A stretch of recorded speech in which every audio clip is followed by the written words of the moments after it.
Hello and welcome to Mostly Vintage Cameras. This is a Canon AE-1 Program and today we're going to put a battery in it.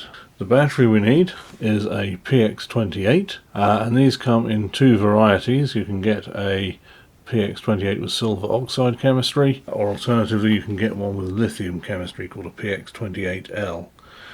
Both Canon and, for what it's worth, myself recommend going for the lithium version, the PX28L, but if you can only get a silver oxide version, that would be fine. Just remember it won't last quite as long and it is a little more prone to leaking. Whichever version of the battery you get, it's always worth taking the battery out of your cameras and indeed any other battery operated equipment when it's not in use. This particular battery is actually marked as a 4LR44, which is a silver oxide battery. In actual fact, this is an alkaline battery, but that's also going to work just fine. This is the battery the chap that sold with the camera supplied with it. I'm not too worried if it doesn't last as long as the lithium version, for the simple reason that I'm not going to be using the camera a great deal. They're relatively inexpensive, so it's perfectly possible to have a spare in your camera bag or your pocket, just in case it goes wrong in the middle of that once-in-a-lifetime holiday. So, to change the battery, the first thing I'm going to do is make sure the camera is turned off.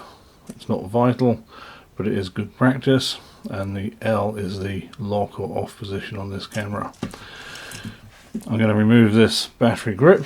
I'm going to need a coin to do that, or a similar object. I just need to slacken the thread,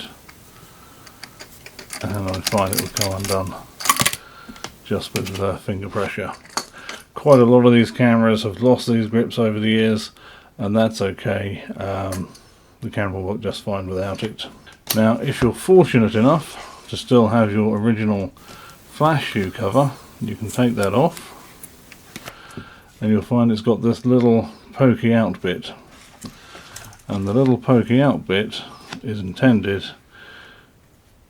to press inside this, try and get the lighting a little bit better here, to press inside this little slot here, and in doing so the battery door pops open.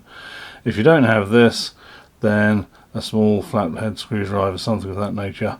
It's worth having something that's reasonably flat, that's going to spread the pressure across this little plastic catch, because after all these years these are getting a little bit delicate and they deserve a bit of care and attention. But when they were new in the shops where I sold them, we just used to use a ballpoint pen. And we can see on the inside of the cover here there's a very clear diagram of which way around the battery goes.